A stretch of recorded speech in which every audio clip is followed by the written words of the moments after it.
Ed ora invece torniamo su un argomento di cui vi abbiamo parlato la scorsa puntata, ovvero la costituzione di un'associazione per la gestione del sito UNESCO Le Colline del Prosecco. Abbiamo chiesto un approfondimento a Federico Caner, assessore regionale al turismo.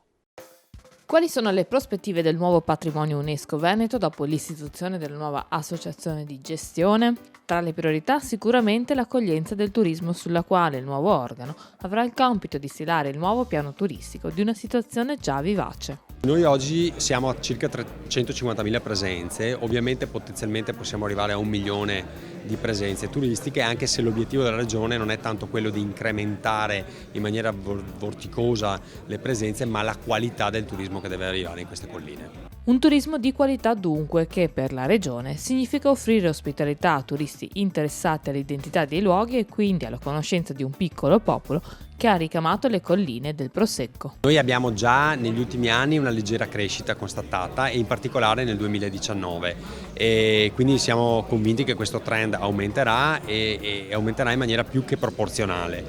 Ovvio che adesso sta anche a noi, al territorio e grazie anche all'associazione che si è appena costituita, la gestione di questi flussi, perché bisogna anche guidare i flussi turistici nel territorio per evitare quello che per esempio in passato era accaduto a Venezia.